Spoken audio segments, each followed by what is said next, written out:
Ristikon IAS, a leading institute for PCS and IAS। जैसा कि हम जानते हैं कि बांग्लादेश के हालात जो है बद से बदतर होते जा रहे हैं और ये जो घटना है ये अक्टूबर की घटना है जब इस्कॉन प्रमुख चिन्मय दास जी को जो है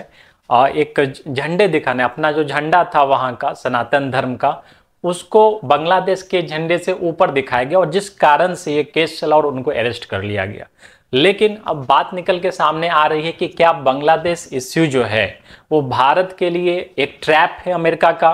तो आइए इस पे हम लोग चर्चा करते हैं विस्तार से। तो ये इस्कॉन प्रमुख चिन्मय दास है। अक्टूबर में इन्होंने एक रैली निकाली थी और इस रैली में जो है किसी व्यक्ति ने मतलब अननोन व्यक्ति ने, इनके जो कार्यकर्ता नहीं थे, इनके सिर्फ समर्थक रहे होंगे, उन्होंने जो है बांग्लादेश के झंडे के ऊपर जो है एक अपना जो सनातन बोर्ड का झंडा है वो दिखा दिया और इस कारण से बांग्लादेश सरकार ने जो है इनको अरेस्ट कर लिया, इन पे मुकदमा चला और जब कोर्ट के सामने लाया गया तो इनको बेल भी नहीं मिला। 2 मिनट के अंदर ही इनका बेल खारिज कर दिया गया और इनको जेल भेज दिया गया। चिन्मय दास जी जो है बांग्लादेश में हिंदुओं की सबसे मुखर आवाज है और इनको बांग्लादेश में हिंदुओं का सबसे बड़ा नेता माना जा रहा है, क्योंकि बांग्लादेश की सरकार जब से बनी है हम जानते हैं कि हिंदुओं को ही मार काट करके जो है ये सरकार गठित हुई है और इस कारण से ये जो है बार बार हिंदुओं की रक्षा के लिए आवाज उठा रहे थे। उनके साथ जो अत्याचार हो रहा है उनको प्रोटेक्ट करने के लिए आवाज उठा रहे थे कि जो अपराधी है उनको सजा मिलनी चाहिए, हिंदुओं को सुरक्षित रखना चाहिए, ये सारी आवाजें उठा रहे थे। तो कहीं ना कहीं जो है बांग्लादेश सरकार जो है इनको अरेस्ट करके हिंदुओं की जो मेन आवाज है वो ये समझ रही है कि उनकी आवाज को दबा दिया गया। लेकिन इसमें बहुत सारे फैक्ट्स आ रहे हैं, जैसे ये जो हम देख रहे हैं कि जब चिन्मय दास जी के रिहाई के लिए लोग पहुंचे थे वहां पे, तो वहां पे भी हिंसा हुई, कई लोग उसमें गंभीर रूप से जख्मी हुए, कई लोग मारे गए और ये मोहम्मद यूनिस की सरकार है। हम जानते हैं कि मोहम्मद यूनिस की जो सरकार है वो कंप्लीट रूप से वो चल रही है अमेरिका के इशारे पे। अमेरिका जानते ही हैं कि अमेरिका में वर्तमान में जो बिडेन की सरकार है, लेकिन वो मात्र जनवरी भर के लिए ही है। अमेरिका के इलेक्शंस खत्म हो चुके हैं और डोनाल्ड ट्रंप जो है नए राष्ट्रपति चुन लिए गए, लेकिन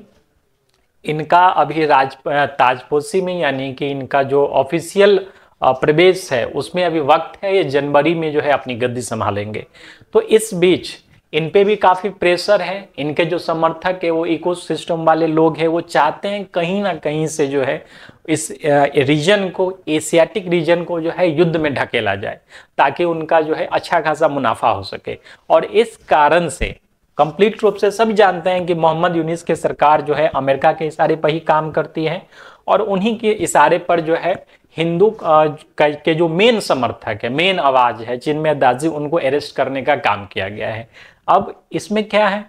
भारत सरकार की तरफ से भी कड़ा रुख अपनाया गया है, लेकिन भारत में एक अजीब बात देखने को मिली है। जो नेता इससे पहले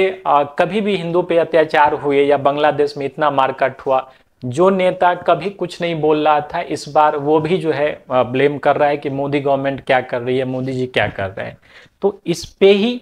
जो है अमेरिका चाह क्या रहा है उसको एक बार थोड़ा सा देखते हैं हम लोग। अमेरिका चाहता है ये बांग्लादेश में ये प्रॉब्लम यहाँ पे हो रहा है। अब क्या है कि बांग्लादेश में प्रॉब्लम है, यदि भारत अपनी सेना का यूज करता है बांग्लादेश में,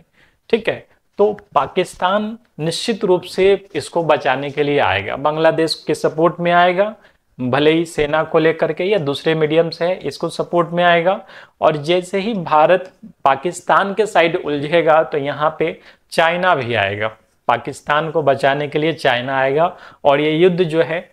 इंडिया और चाइना में हो जाएगा। यानी कि जो गवर्नमेंट है, अमेरिका की गवर्नमेंट है, वो चाहती है कि चाइना या भारत दोनों में से कोई एक पावर जो है युद्ध में उलझे ताकि इस रीजन का जो है माहौल जो है इस रीजन का खराब हो और यहाँ पे फिर से अमेरिका का जो है वर्चस्व स्थापित करने का मौका मिले।